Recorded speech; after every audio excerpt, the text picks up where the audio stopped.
वो ट्रांजिस्टर। आज हम लोग ट्रांजिस्टर के बारे में पढ़ने वाले हैं। ठीक है, तो ये भी एक आगे डायोड से ही बनता है बेसिकली। ठीक है, बट अलग तरीके से बनता है। अब हमने इसके 3 चैप्टर्स है ना, एनालॉग इलेक्ट्रॉनिक्स के 3 चैप्टर्स पेंडिंग है हमारे। एक ट्रांजिस्टर है, ठीक है, एफईटी वाला चैप्टर है, और एक ऑपरेशनल एम्पलीफायर है। ठीक है, तो सब में ही पीएन जंक्शन डायोड का यूज होता है। अब कैसे यूज होता है, अब हम लोग उसको देखेंगे। तो ट्रांजिस्टर होता है, उसमें हम लोग क्या करते हैं, 2 पीएन जंक्शन का यूज करेंगे। 2 पीएन जंक्शन का यूज करने वाले हैं। ठीक है, और इसी से हमारे पास आगे 2 तरह के ट्रांजिस्टर बन जाते हैं। एक बनता है पीएनपी ट्रांजिस्टर, और एक बनता है एनपीएन के ट्रांजिस्टर। देखो नाम से ही पता चलता है कि इसको कैसे बनाना है। हमारे पास 2 तरह के ट्रांजिस्टर होते हैं, एक पीएनपी है, एक एनपीएन है। तो इसमें क्या है कि हमने बाहर 2 लेयर्स रखी, किसकी, पी टाइप मटेरियल की, और बीच में हमने प्लेस कर दिया एन टाइप मटेरियल। ऐसे बना, ये पी टाइप मटेरियल है, ये पी टाइप मटेरियल है। उन दोनों के विचकार हमने क्या रख दिया है, एन टाइप मटेरियल रख दिया। अगर मैं उल्टा कर दूं, बाहर हम लोग रखे एन टाइप मटेरियल, ठीक है, अंदर हम लोग प्लेस कर दें पी टाइप मटेरियल। तो 2 तरह की अरेंजमेंट पॉसिबल है। ठीक है, या तो पी टाइप मटेरियल के बीच में एन को सैंडविच कर दो, है ना, या फिर एन एन टाइप मटेरियल को लेके बीच में पी टाइप मटेरियल सैंडविच कर दो, तो हमारे पास 2 तरह के मटेरियल बन जाएंगे, पीएनपी एंड एनपीएन। तो ट्रांजिस्टर बेसिकली क्या है, जैसे हम लोग सैंडविच बनाते हैं ना, ऊपर और नीचे ब्रेड सेम होता है, बीच में हम लोग कुछ मर्जी डाल सकते हैं, ब्रेड डाल लो, कुछ भी, है ना। तो वही सेम चीज है। ये तो 2 पी लेयर्स के बीच में एन लेयर रख दो, या 2 एन लेयर के बीच में पी लेयर रख दो। अब यहाँ पे हमारे पास कनेक्शन समझने जरूरी है। ठीक है, पी ट्रांजिस्टर में क्या होता है, 3 तरह के रीजन होते हैं। एक को लेके काम करूंगी, ठीक है। 3 तरह के रीजन होते हैं, जैसे मैं बना रही हूँ अगर पीएनपी। तो जो ये वाला रीजन होता है, ये होता है अमिटर। ठीक है, इस रीजन को हम लोग क्या बोलते हैं, अमिटर का मतलब हमारे पास 3 रीजन होते हैं। तो ये अमिटर का काम करता है, ये बेस है, और ये क्या है, कलेक्टर है। ठीक है, बहुत इंपॉर्टेंट है, सारा जो काम है ना आगे ट्रांजिस्टर का, इनसे ही होना है। तो ट्रांजिस्टर में 3 रीजन होते हैं, एक एमिटर होता है, एक बेस होता है, एक कलेक्टर होता है। अब आप देखो इनके जो साइज है इनका, ठीक है, वो यहाँ पे देखना बहुत जरूरी है। सबसे छोटा साइज होता है बेस का। अब देखो साइज में आपको पता चल रहा होगा कि इसका इतना साइज है, फिर उससे बड़ा मीटर है, फिर उससे भी बड़ा कलेक्टर है। तो अगर मैं विड्थ की बात करती हूँ, जो विड्थ है, ठीक है, सबसे छोटी होती है बेस की, फिर उसके बाद हो जाती है मीटर की, और सबसे बड़ी विड्थ आपको मिलेगी कलेक्टर की। ये विड्थ को नोट डाउन कर लेना, कई बार पेपर में क्वेश्चन इस विड्थ को लेके आ जाता है। ठीक है, विड्थ को लेके क्वेश्चन आ जाता है।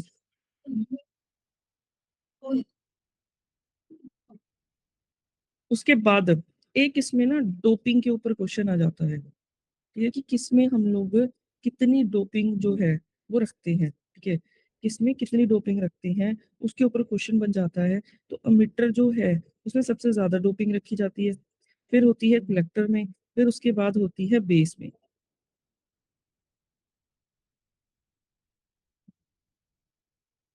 ठीक है, तो हमारे पास डोपिंग की अगर मैं बात करती हूँ, अमीटर, क्योंकि देखो अमीटर ने अमिट करना है, कलेक्टर ने कलेक्ट करना है। ठीक है, बेस है वो इंटरमीडिएट हमारा है। तो जिस चीज ने अमिट करना है, उसमें हम लोग डोपिंग सबसे ज्यादा रखेंगे, ताकि हमें ज्यादा करंट मिले, ज्यादा नंबर ऑफ ना चार्ज कैरियर्स मिले। और जो कलेक्टर है, उसके बाद फिर उसकी होती है डोपिंग, फिर सबसे कम होती है बेस की। सबसे कम डोपिंग किसकी होती है, बेस की होती है। तो कई बार इन दो के ऊपर क्वेश्चन पूछ लिया जाता है, एक तो विड्थ को लेके और इस डोपिंग को लेके आम क्वेश्चन पूछ लिए जाते हैं। हैं बहुत सिंपल चीज, बट कई बार सिंपल चीज में भी हम लोग गलतियां कर देते हैं, तो इनको स्टार बना लेना कॉपीज पे, कि इसमें से भी क्वेश्चन कई बार बन जाता है। अच्छा, अब हम लोग बात करते हैं कनेक्शंस की।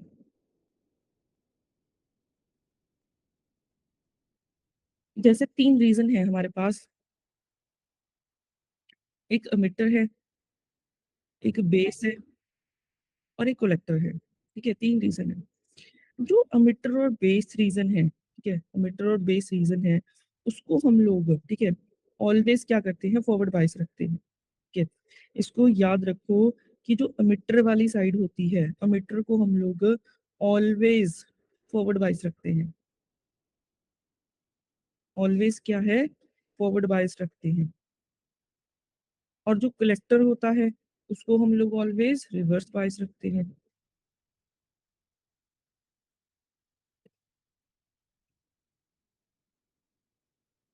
उस चीज़ को नोट डाउन करो कि जो एमिटर होता है उसको हम लोग ऑलवेज़ फॉरवर्ड बायस रखते हैं और जो कलेक्टर होता है उसको हम लोग ऑलवेज़ रिवर्स बायस्ड रखते हैं, ठीक है? अब ये कनेक्शंस हमने कैसे लगाने हैं, ठीक है? अब हमने ये कनेक्शंस कैसे लगाने हैं, तो अब इसको देख लेते हैं। जैसे अगर मैं पीएनपी की ही बात करती हूँ, पी है, एन है, पी है। तो अगर मैं यहाँ पे देखूँ, ये मेरा एमिटर है, ये बेस है और ये कलेक्टर है। तो अगर इनकी कनेक्शन बनाते हैं, ध्यान में क्या रखना है कि एमिटर को ऑलवेज़ फॉरवर्ड बायस रखना है। तो अगर एमिटर को फॉरवर्ड बायस रखना है तो एमिटर वाली साइड पी लगा है, तो पी को हमने अगर फॉरवर्ड बायस बनाना है तो इसको पॉजिटिव से कनेक्ट करना पड़ेगा। कर दिया कनेक्ट, ठीक है? तो जो ये बैटरी है, ये एमिटर और बेस को कनेक्ट कर रही है, इसलिए इसको वीबीई लिख देते हैं, ठीक है? और फिर कलेक्टर वाली एमिटर वाली साइड हमने फॉरवर्ड बायस रखना होता है और एमिटर वाली साइड हमने रिवर्स बायस रखना होता है। तो जो कलेक्टर है वो भी हमारा पी टाइप ही है, ठीक है? तो पी टाइप है, तो अगर इसको रिवर्स बायस बनाना है तो इसको नेगेटिव से कनेक्ट करना पड़ेगा। इसको नेगेटिव से कनेक्ट करना पड़ेगा, कर दिया। ये नेगेटिव, ये पॉजिटिव और इधर हमारे पॉजिटिव नेगेटिव थे। तो मैंने पी को नेगेटिव से कनेक्ट कर दिया तो ये क्या बन गया? रिवर्स बायस बन गया, ठीक है? ये जो बैटरी है ये हमारी कलेक्टर और बेस को कनेक्ट कर रही है, इसलिए वीसीबी, वीसीबी इसका नाम दे दिया इसको। इस बैटरी को हमने वीसीबी का नाम दे दिया है।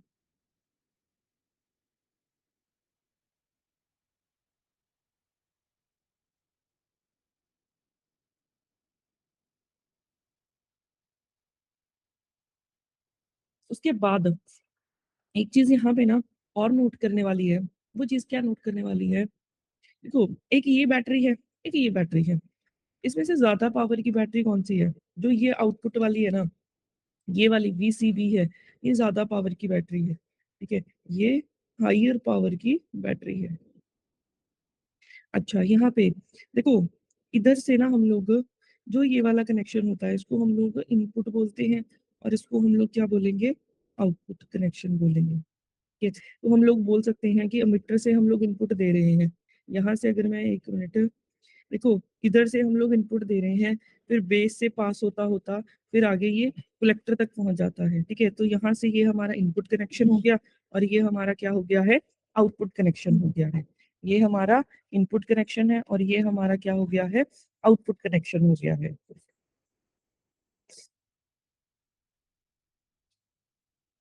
अब हमने देखो, मैंने आपको अभी तक ये सिखाया है कि ट्रांजिस्टर बनता कैसे है, ठीक है?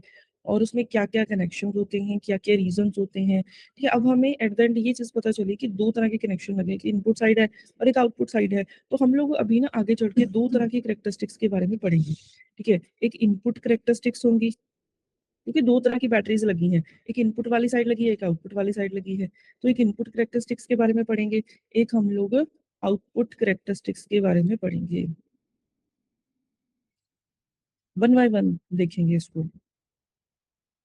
वन बाय वन हमने इसको देखना है। तो सबसे पहले अगर मैं बात करती हूँ, इनपुट कैरेक्टरिस्टिक्स की बात करते हैं, ठीक है? सबसे पहले इनपुट साइड की बात करते हैं, आउटपुट साइड को देखना ही नहीं है हमने, ठीक है? अब मैं इसके कनेक्शन एक बार दोबारा बना लेते हैं इसको।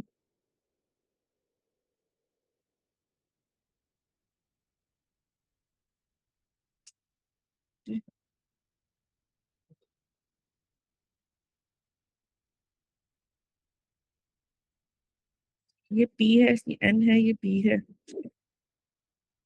ये हमारा एमिटर है, ये बेस है, ये कलेक्टर है। तो अगर मैं बात करूँ, देखो पी टाइप में क्या होता है? पी टाइप में होल्स प्रेज़ेंट होते हैं, यही पढ़ा था ना हमने। पी टाइप में क्या होते हैं, होल्स प्रेजेंट होते हैं और कुछ इलेक्ट्रॉन्स भी होते हैं। सेम एज पी में क्या है, होल्स प्रेजेंट है और कुछ इलेक्ट्रॉन्स भी प्रेजेंट है। और एन में क्या है, मेजोरिटी में इलेक्ट्रॉन्स प्रेजेंट है और कुछ होल्स भी प्रेजेंट होते हैं। होल्स को हम लोग किसी और कलर से दिखा सकते हैं, जैसे यहाँ पे कुछ इलेक्ट्रॉन्स है और यहाँ पे कुछ होल्स प्रेजेंट होंगे। ठीक है, तो ये अभी तक हम लोग पढ़ चुके हैं इसको। ठीक है, और अगर मैं कनेक्शंस की बात करती हूँ, ये हमारा अमीटर है, तो इसकी साइड लगना है positive negative positive negative.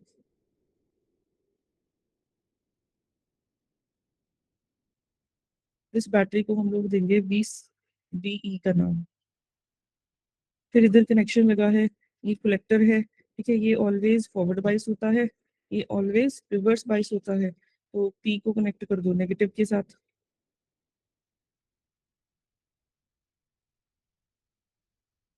P को कनेक्ट कर दो नेगेटिव के साथ।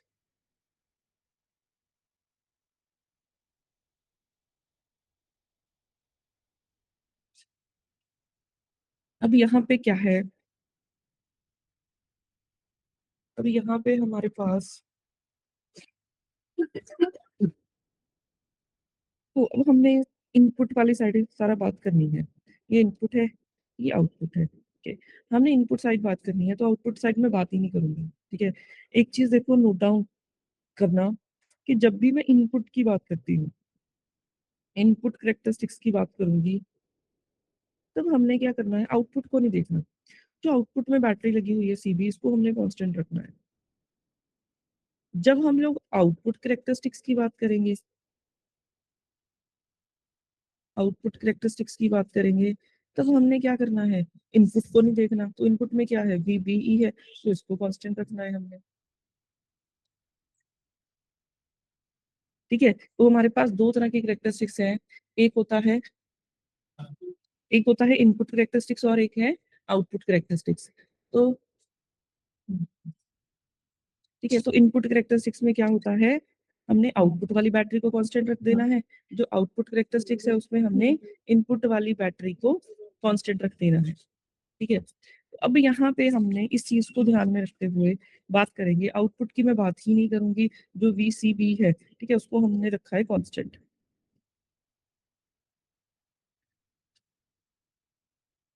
ठीक है, अच्छा, अब चलो रख दिया कांस्टेंट। अब कांस्टेंट रखने से होगा क्या, ठीक है, कांस्टेंट रख दिया कि भाई इनपुट है तो आउटपुट को कांस्टेंट कर दो। जब हम लोग आउटपुट की बात कर रहे हैं तो इनपुट वाली बैटरी को कांस्टेंट कर दो, रख दिया। फिर इससे होगा क्या, ठीक है, इनपुट में क्या है, इनपुट में हमारे पास दो तरह के ग्राफ है। इनपुट में क्या है, एक मतलब ग्राफ की अगर मैं बात करती हूँ, बैटरी है VBE, वोल्टेज VBE है हमारे पास, और करंट है हमारे पास I। इनपुट में जो करंट है वो क्या है, IE जा रहा है। तो ये ग्राफ IE और VBBE के बीच में बनेगा। ठीक है, तो हमारे पास देखो जो ग्राफ है, रिपीट कर रही हूँ, जो ग्राफ है वो तो करंट और वोल्टेज के बीच में ही बनेगा। हमने लिख दिया एक साइड करंट एक साइड वोल्टेज है। वोल्टेज कौन सी है, ये आ रही है इनपुट में, वोल्टेज हमारी है ना बैटरी की VBE। और करंट क्या है, करंट इनपुट में क्या है, ये एमिटर करंट है। ठीक है, करंट क्या है हमारा, एमिटर करंट है। अच्छा, अब देखो हमारे पास क्या होगा, अब काम क्या है इसका। ठीक है, अब काम क्या है, अगर हम लोग सिर्फ इनपुट साइड को देखें, अगर मैं सिर्फ इनपुट साइड को देखूं, ये इनपुट है,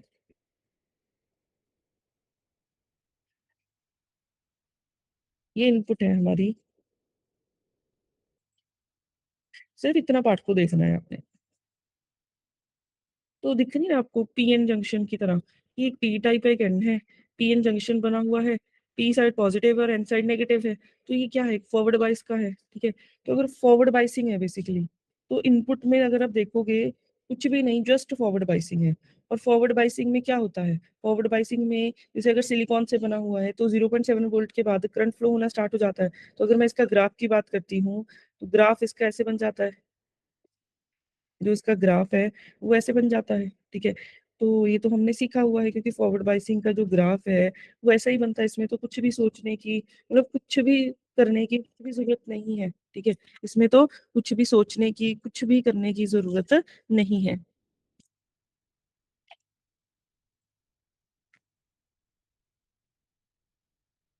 तो हमने एक चीज हमें पता चली कि इनपुट में, ठीक है, इनपुट वाली साइड तो सिंपल पीएन जंक्शन है, और वो भी क्या है, फॉरवर्ड बाइसिंग में लगा हुआ है।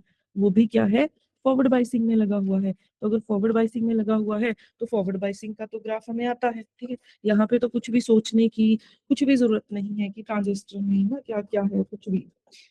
चलो बन गया, ठीक है। बट अब यहाँ पे एक चीज है, देखो नोट करने वाली, एक चीज नोट करने वाली क्या है, जो हमने आउटपुट को, जब हम लोग इनपुट का ग्राफ बना रहे हैं तो आउटपुट वाली बैटरी को कांस्टेंट रखना है। अब कांस्टेंट वर्ड का मतलब क्या है, मैं उसको 2 पे करके कांस्टेंट कर दूं, मैं उसको 4 पे कांस्टेंट कर दूं, मैं उसको 10 पे कांस्टेंट कर दूं, ये तो मेरे हाथ में है ना, ठीक है।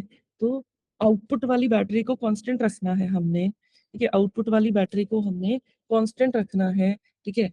तो कांस्टेंट रखना है, बट अब मेरे हाथ में है कि जो VCB है, वो चाहे मैं 2 वोल्ट रखूं, चाहे मैं 4 वोल्ट पे रख के इसको कांस्टेंट कर दूं कि 4 वोल्ट रख दिया, अब नहीं हिलाऊंगी मैं इसको। मैंने 8 वोल्ट पे रख के इसको कांस्टेंट कर दिया, तो ये तो मेरे हाथ में है ना कि मैंने कितने पे, है ना, कांस्टेंट रखना है। बट अब सोचने वाली ये बात है कि क्या अगर मैं 2 वोल्ट पे रखूं, ठीक है, अगर मैं VCB को 2 वोल्ट पे रखूं, क्या इस ग्राफ को, जो हमने ये इनपुट वाला ग्राफ बनाया है, क्या इसमें फर्क पड़ेगा? अगर मैं इसको 8 वोल्ट पे कर दूं तो इस ग्राफ में क्या फर्क पड़ेगा? यही है कहानी में ट्विस्ट, ठीक है। पीएन जंक्शन का ग्राफ है वो तो हमने पहले भी बनाया था ना, ठीक है। तो ट्रांजिस्टर में क्या चीज का डिफरेंस है, बस अब आएगा कहानी में ट्विस्ट, कि VCB की अगर मैं 2 वोल्ट रखूं तो क्या होगा, ग्राफ की शेप, ग्राफ किस तरफ जाएगा, अगर मैं इसको उठा के 8 वोल्ट पे लाके कांस्टेंट कर दूं तो क्या होगा, ठीक है। अब यही यहाँ पे देखने वाली बात है, यही यहाँ पे देखने वाली बात है, ठीक है। अब इस चीज को समझते हैं, बट पहले मेरे को ये बता दो कि यहाँ तक जितना भी करवाया है, क्या वो सबको क्लियर है?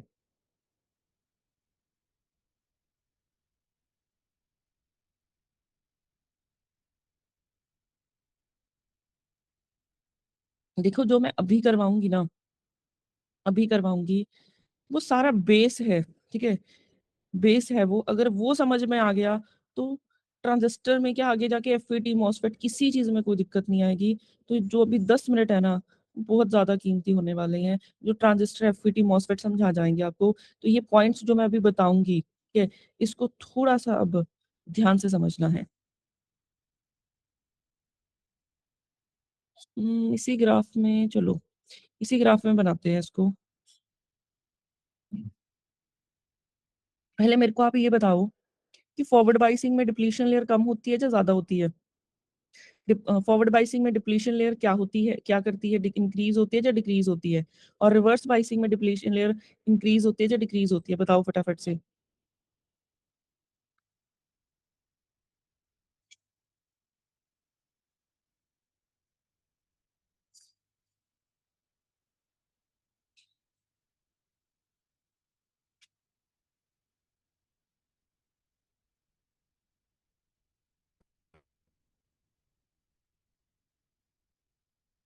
तो एक चीज पता चल गई, एक चीज क्या पता चली है,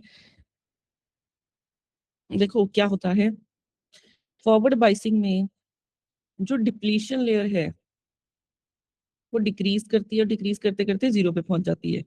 और जो रिवर्स बाइसिंग होती है, उसमें जो डिप्लीशन लेयर है, उसने क्या करना है, इंक्रीज करना है, ठीक है, करना है, ठीक है। अब बात करते हैं, ऐसे ही बना हुआ है मेरा स्ट्रक्चर, ये पी है, ये एन है, ये पी है। पी में क्या होता है, मेजोरिटी में होल्स प्रेजेंट होते हैं, और पी में मेजोरिटी में होल्स प्रेजेंट होते हैं। कि एक बार दोबारा से बनानी पड़ेगी डायग्राम, तब पता चलेगा। एन में मेजोरिटी में इलेक्ट्रॉन्स प्रेजेंट होते हैं, और पी में कुछ इलेक्ट्रॉन्स भी प्रेजेंट होते हैं ना, कम मात्रा में, और एन में कुछ होल्स भी प्रेजेंट होते हैं, चलिए होते हैं। अगर मैं इसका बना लूं, ये इधर क्या लगा हुआ है हमारा, पॉजिटिव,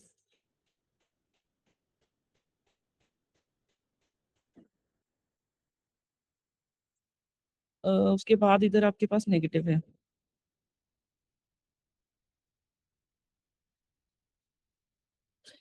अच्छा, ये अमिटर है, ये बेस है, ये कलेक्टर है।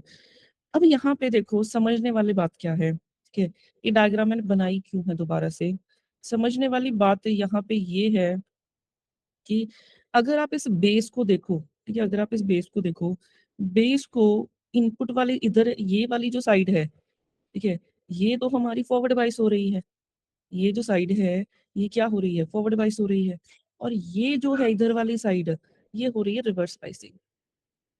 ठीक है, देखो इधर अगर आप देखोगे पी अगर नेगेटिव से कनेक्ट है तो एन आपका इधर साइड पॉजिटिव से कनेक्ट हो गया, तो एन अगर पॉजिटिव से कनेक्ट हो रहा है तो इधर साइड क्या हो गया, रिवर्स बाइसिंग हो गई है, तो यहाँ पे इसको फॉरवर्ड बाइसिंग मिली है, ठीक है, और यहाँ से इसको रिवर्स बाइसिंग मिली है।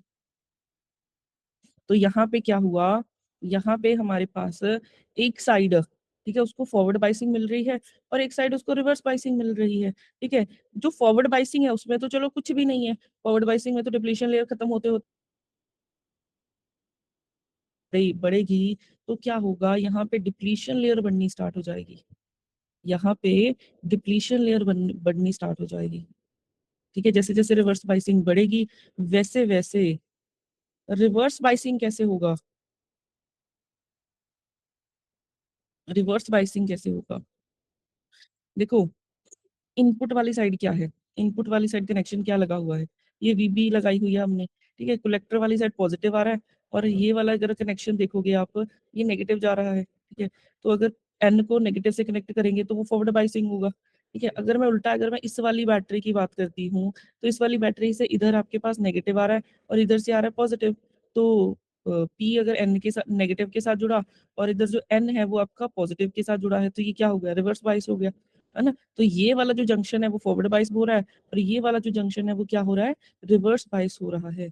ठीक है, तो रिवर्स बाइसिंग अगर बढ़ेगी तो डिप्लीशन लेयर बढ़नी है। तो अगर हमें एक चीज अब दिमाग में आ गई कि अगर हम लोग वीसीबी को बढ़ाएंगे, ठीक है, कि पहले 2 वोल्ट था अब मैंने उठा के 8 वोल्ट कर दिया, तो रिवर्स बाइसिंग बढ़ा दी, क्योंकि आउटपुट में तो रिवर्स बाइसिंग मिल रही है ना, ये हमारी इनपुट है और ये आउटपुट है, तो आउटपुट में अगर आउटपुट वाली वोल्टेज को बढ़ाओगे, ठीक है, वीसीबी को बढ़ाएंगे, इसका मतलब रिवर्स बाइसिंग बढ़ेगी, रिवर्स बाइसिंग बढ़ेगी इसका मतलब डिप्लीशन लेयर बढ़ जाएगी।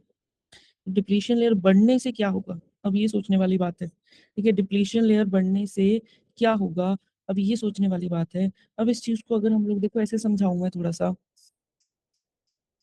इस चीज को अगर मैं यहाँ पे समझाती हूँ, देखो ये पॉजिटिव है ये नेगेटिव है, ठीक है, बैटरी का, तो पॉजिटिव जब जुड़ा है तो पॉजिटिव ने क्या किया, होल्स है, ठीक है, होल्स के पॉजिटिव चार्ज की तरह ट्रीट करते हैं, क्योंकि होल्स क्या होते हैं, एक्सेप्टर होते हैं, ठीक है, एक्सेप्ट करने की कैपेबिलिटी रखते हैं, तो ये पॉजिटिव चार्ज ने, ठीक है, इस होल्स को दूसरी तरफ धकेल दिया, ठीक है, दूसरी तरफ धकेल दिया, इस तरफ होल्स को क्या किया, इस तरफ पुश किया इसने, तो पुश करते करते, ठीक है, ये क्या है, फॉरवर्ड बाइसिंग आप बढ़ाते जा रहे हो, तो ये सारे के सारे इधर एंटर हो रहे हैं, क्योंकि डिप्लीशन लेयर तो कुछ टाइम बाद टूट जाएगी, तो सारे के सारे होल्स आ जाएंगे इधर, सारे के सारे होल्स आ जाएंगे इधर, तो अगर होल्स एंटर कर गए, बट एन में तो मेजोरिटी में इलेक्ट्रॉन्स प्रेजेंट है, ठीक है, तो होल्स और इलेक्ट्रॉन्स क्या कर सकते हैं, एक दूसरे के साथ न्यूट्रलाइज कर सकते हैं, ठीक है, होल्स और इलेक्ट्रॉन्स एक दूसरे को क्या कर सकते हैं, न्यूट्रलाइज कर सकते हैं। होल अगर खाली जगह दिखेगी तो इलेक्ट्रॉन जंप करेगा, जंप करेगा तो रीकॉम्बिनेशन हो सकती है, ठीक है, रीकॉम्बिनेशन मतलब दोनों कंबाइन कर गए, ठीक है, तो रिकॉम्बिनेशन हो सकती है, अगर रिकॉम्बिनेशन हो गई, ठीक है, इलेक्ट्रॉन और होल एक दूसरे के साथ जुड़ गए, तो क्या होगा, ठीक है, तो यहाँ पे ये तो कहानी खत्म हो जाएगी हमारी। ठीक है, तो देखो क्या होता है, अगर इलेक्ट्रॉन्स यहाँ तक पहुंचेंगे, ठीक है, इलेक्ट्रॉन्स बेस तक पहुंचेंगे तभी तो करंट आएगा। ठीक है, अब आप दोबारा रिपीट कर रही हूँ मैं इस चीज को, अमीटर से पॉजिटिव चार्ज लगा हुआ था, अमीटर से, अमीटर क्या है, बैटरी के पॉजिटिव से कनेक्टेड है, तो पॉजिटिव ने होल्स को रिपेल किया, होल्स मूव कर रहे हैं, मूव करते हुए एन साइड चले गए, एन से वही मूवमेंट चार्ज कैरियर सी होनी चाहिए थी कि बेस तक पहुंचे, बट बेस में क्या हो रहा है, जब होल्स आपके बेस में एंटर किए तो क्या होगा, क्योंकि एन में तो इतने सारे इलेक्ट्रॉन्स प्रेजेंट है, कि इतने सारे इलेक्ट्रॉन्स प्रेजेंट है, तो वो होल्स के साथ क्या हो गए, रिकम्बाइन हो गए, रिकम्बाइन होके वहीं पे वो खत्म हो गए। ठीक है, वो चार्ज कैरियर नहीं ना रहे अब, जिसने एक्सेप्ट करना था एक्सेप्ट कर लिया, जिसने डोनेट करना था डोनेट कर दिया। ठीक है, तो यहाँ पे रिकॉम्बिनेशन से क्या हुआ, हाँ, रिकॉम्बिनेशन से करंट कम हो गया। ठीक है, जितना रिकॉम्बिनेशन यहाँ पे होता रहेगा उतना बेस तक जो करंट है ना वो कम पहुंचना है। ठीक है, क्योंकि इस नेगेटिव चार्ज ने क्या करना है, इस नेगेटिव चार्ज ने, ये इस नेगेटिव चार्ज ने क्या करना है, इन होल्स को अपनी तरफ खींचना है। ठीक है, इस नेगेटिव चार्ज ने इन होल्स को अपनी तरफ खींच के करंट का फ्लो बनाना है और कुछ नहीं करना। ठीक है, इधर से पुश करे गए होल्स पी में, ठीक है, पी से एन की तरफ निकले तो इस नेगेटिव चार्ज ने अट्रैक्ट करना है तो होल्स का फ्लो बनेगा, बट वो फ्लो बनने ही नहीं दे रहा है। क्यों? क्योंकि जैसे वो एन रीजन में आए, इलेक्ट्रॉन रिकम्बाइन होके वहीं पे कहानी खत्म हो गई, होल वो रहे ही नहीं। ठीक है, तो यहाँ पे देखो क्या हो रहा है, जितना एन में चार्ज कैरियर्स, जितने एन में बेस में, ठीक है, जितने बेस में रीजन ज्यादा होगा, ठीक है, उतने इलेक्ट्रॉन ज्यादा होंगे, उतनी रिकॉम्बिनेशन ज्यादा होगी, उतना करंट कम होगा।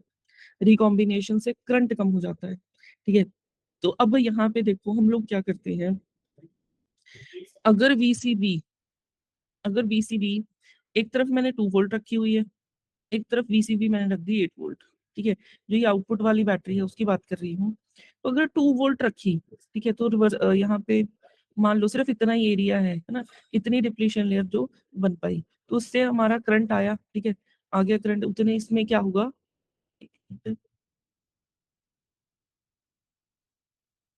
ठीक है, एक, यस, तो इसमें क्या होगा, इसमें हमारा क्या हुआ, जितना आपके पास रिवर्स बाइसिंग है ना, 2 वोल्ट के, हमने जब आउटपुट आपकी 2 वोल्ट पे करके वीसीबी वाली बैटरी को 2 वोल्ट करके छोड़ दिया तो इतनी रिवर्स बाइसिंग हुई और इतनी डिप्लीशन लेयर बनी। ठीक है, उससे हमारा करंट आ जाएगा, ग्राफ आ गया, आ गया। ठीक है, क्योंकि देखो डिप्लीशन मतलब एरिया ज्यादा है तो रिकॉम्बिनेशन ज्यादा होगा, मतलब करंट कम होगा। अच्छा, अगर मैं इसी चीज को उठा के 8 वोल्ट कर दूं, 8 वोल्ट कर दिया तो अब डिप्लीशन लेयर हो गई है इतनी, अब डिप्लीशन लेयर क्या हो गई है, इतनी हो गई है। देखो एन का एरिया कम हो गया, दिख रहा है आपको, एन का क्या हो गया, एरिया कम हो गया। अब मेरे पास बचा कितना है, मेरे पास सिर्फ इतना एरिया बचा हुआ है, सिर्फ इतना एरिया। ठीक है, एन का एरिया कम हो गया। अब मैं अगर इस चीज को देखो इधर बना दूं एक बार,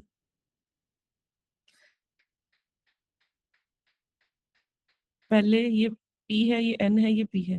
पहले अगर आपने 2 वोल्ट रखा था तो सिर्फ इतना एरिया था, ठीक है, अब आपने 8 वोल्ट कर दिया, अब इतनी डिप्लीशन लेयर बन गई, इतना एरिया चला गया है ना।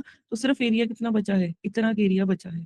ठीक है, तो इधर से आपके होल्स है, इधर इलेक्ट्रॉन्स है। ठीक है, तो आपके पास क्या होगा, होल्स ये इधर एंटर करेंगे, तब कम एरिया है यहाँ पे, जितना एन में कम एरिया होगा, जितने कम एरिया होगा उतना रिकॉम्बिनेशन कम होगा, रिकॉम्बिनेशन कम होगा तो उतना बेस में जो करंट है वो ज्यादा पहुंचेगा, उतना बेस में करंट है वो ज्यादा पहुंचेगा।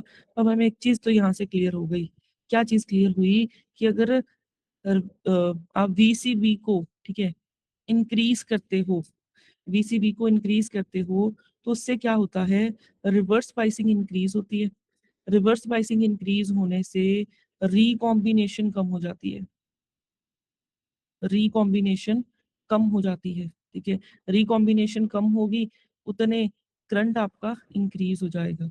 तो इनडायरेक्टली अगर आप देखोगे तो वोल्टेज बढ़ाने से करंट बढ़ रहा है, रिवर्स बाइसिंग बढ़ाने से करंट बढ़ रहा है, उल्टा नहीं हो गया ये। हम लोग तो बोलते हैं कि रिवर्स बाइसिंग में करंट ही नहीं होता, इधर तो ट्रांजिस्टर में उल्टी कहानी है ना चल रही है, इधर तो रिवर्स बाइसिंग बढ़ाने से करंट बढ़ रहा है। इसी इफेक्ट को बोलते हैं अर्ली इफेक्ट, इसी इफेक्ट को क्या बोलते हैं, अर्ली इफेक्ट बोलते हैं। कि अगर आप, ठीक है, रिवर्स बाइसिंग बढ़ाओगे तो रिवर्स बाइसिंग बढ़ाने से एरिया कम हो रहा है बेस का, बेस का एरिया कम होगा, जितनी जगह कम है उतनी रिकॉम्बिनेशन कम होगी, उतना करंट बढ़ जाएगा। ये है हमारा अर्ली इफेक्ट। ये आया है सबको समझ में कि नहीं, ये अर्ली इफेक्ट ही है जो, ठीक है, बेस है। अगर अर्ली इफेक्ट समझ में आ गया तो ट्रांजिस्टर में कोई दिक्कत नहीं आएगी आपको।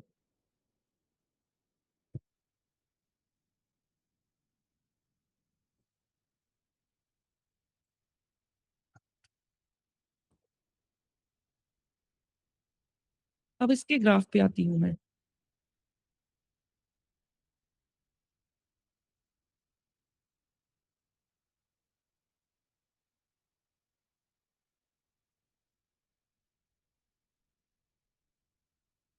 अब इसके ग्राफ पे आते हैं, तो ग्राफ क्या था,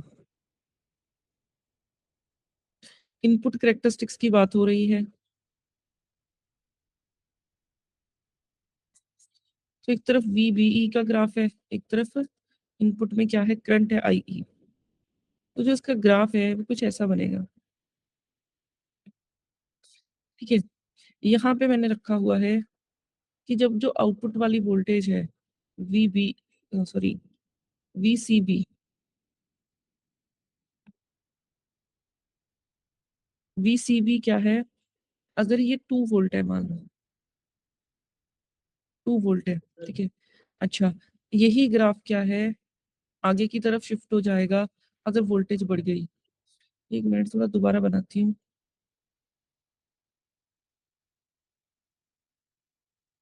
देखो करंट थोड़ा-सा बढ़ गया, वीसीबी अगर 4 वोल्ट है और बढ़ जाएगा ये। वीसीबी जब आप बढ़ाते जा रहे हो ना, 8 वोल्ट कर दिया मान लो, तो जैसे-जैसे ये बढ़ रहा है ग्राफ आगे की तरफ शिफ्ट हो रहा है। ग्राफ आपका आगे की तरफ शिफ्ट हो रहा है।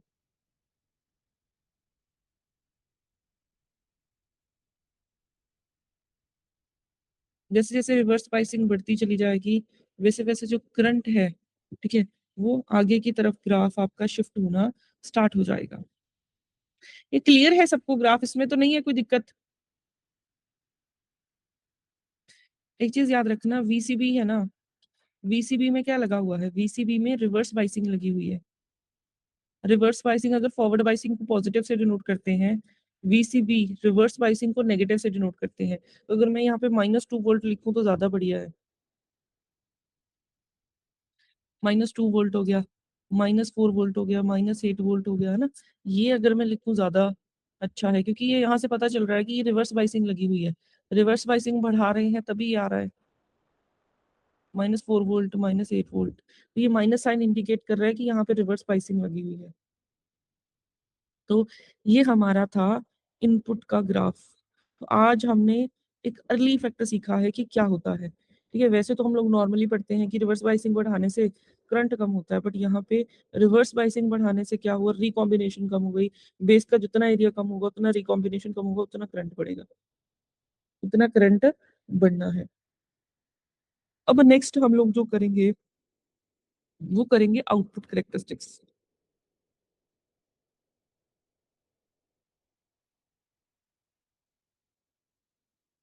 नेक्स्ट हम लोग करेंगे आउटपुट कैरेक्टरिस्टिक्स, बट आज नहीं कराऊंगी क्योंकि वो खत्म नहीं हो पाएगा। इसको कल की क्लास में स्टार्ट करते हैं, आउटपुट कैरेक्टरिस्टिक्स, क्योंकि 15-20 मिनट है ना, ये ले ही जाएगा।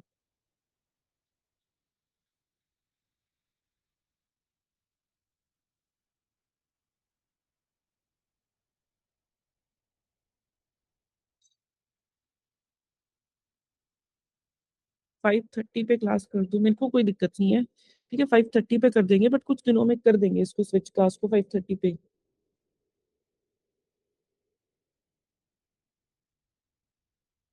ठीक है, तो आज हमने इनपुट कैरेक्टरिस्टिक्स पढ़ी हैं, कल हम लोग आउटपुट कैरेक्टरिस्टिक्स पढ़ेंगे।